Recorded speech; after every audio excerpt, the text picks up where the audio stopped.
भद्रा विधानसभा क्षेत्र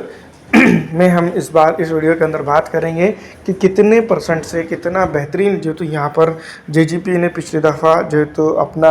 स्ट्राइक रखा था। बीजेपी यहाँ पर त्रिकोणीय मुकाबला देने में कामयाब हुई थी और कांग्रेस यहाँ पर दूसरे नंबर पर रही थी। भद्रा विधानसभा क्षेत्र की अगर हम बात करें तो 52,938 वोट हासिल करके यहाँ पर जेजेपी के प्रत्याशी ने पिछली विधानसभा चुनाव के दौरान जीत दर्ज की थी और ये जीत दोस्तों मैं आपको बता दूँ एक बड़ी जीत समझी जा सकती थी। 39,234 वोट हासिल करके यहाँ पर जो तो कांग्रेस पार्टी सेकंड नंबर पर रही थी। 33,189 वोट हासिल करके बीजेपी थर्ड नंबर पर जरूर रही थी। लेकिन इन तमाम तर चीज़ों के साथ कुछ चीज़ें एक कॉमन थी, वो ये थी डेवलपमेंट की मांग, डेवलपमेंट की डिमांड जो जनता लगातार जो तो यहाँ पर की पॉलिटिकल पार्टीज़ के साथ करते आ रही है, जो अब तक के मैं आपको बता दूं कि पूरी होते हुए नज़र नहीं आई है। यहाँ पर ही नहीं बल्कि हरियाणा के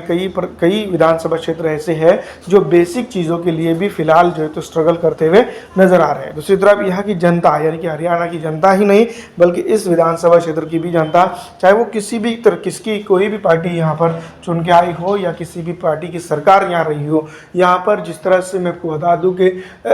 सत्ता के नशे में जनता को जो है तो यहाँ पर मजबूर कर दिया गया है। बहुत सारी चीज़ें जो होनी चाहिए थी वो नहीं हुई है। इन तमाम तर चीज़ों के बावजूद भी यहाँ की जनता ने बड़ी हिम्मत के साथ पिछली दफ़ा जो है तो जेजेपी को सत्ता बनाने के लिए वोट दिया था, जो भारतीय जनता पार्टी के साथ कोऑर्डिनेशन में जो तो सत्ता का सुख भी जो तो उनको मिला और जिस तरह से कामयाबी होने के बाद जो तो जनता के लिए काम करने के बजाय जो तो जनता की विपरीत दिशा में यहाँ पर उनके ज़रिए काम किया गया। दूसरी तरफ मैं बता दूँ कि पिछले 5 साल की एंटी इनकम्बेंसी भी काफ़ी रहेगी। इस बार जेजेपी के लिए यहाँ पर जीत दर्ज करना काफ़ी मुश्किल भरा काम हो सकता है, क्योंकि पिछले विधानसभा चुनाव के बाद जो है तो जेजेपी के जो है तो प्रत्याशी जो चुनकर आए थे वो भारतीय जनता पार्टी के साथ गए थे, जबकि भारतीय जनता पार्टी के विपरीत जो है तो यहाँ पर जो तो वोट उनको दिया गया था, जो उसको पूरी तरह से वो टैकल नहीं कर पाए। और टैकल की बात अगर छोड़ दी जाए तो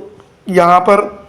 बहुत सारी जगहों पर जो तो मैं आपको बता दूं कि जिस तरह से डेवलपमेंट की बात की गई थी वो भी पूरी तरह से जो है तो होता हुआ नज़र नहीं आया। इन तमाम तर चीज़ों के साथ कहीं ना कहीं भारतीय जनता पार्टी को जो तो इस बार जो है तो यहाँ पर दूर रखा जाएगा, यानी कि जेजेपी को भी दूर रखा जाएगा, क्योंकि जेजेपी को वोट यानी कि बीजेपी को वोट इस तरह का जो स्लोगन दिया गया था पिछले विधानसभा चुनाव के दौरान वो कहीं ना कहीं काफ़ी हद तक के जो है तो पूर्ण भी किया गया यहाँ पर जेजेपी के ज़रिए से और बीजेपी के ज़रिए से, क्योंकि वोट दिया गया। वोट देने के बाद बीजेपी जो है तो कांग्रेस के साथ जाने के बजाय वो बीजेपी के साथ जाती है। उस वक्त जो है तो ज़रूरत कांग्रेस को भी थी और कांग्रेस जो है तो अन्य यानी कि जो अल्प विपक्षी थे उनके साथ मिलकर सत्ता बना सकती थी, लेकिन नहीं बना पाई। फिलहाल दोस्तों इस वीडियो में इतना ही। कौन जीत दर्ज करता है ये तो तय करेगा वक्त।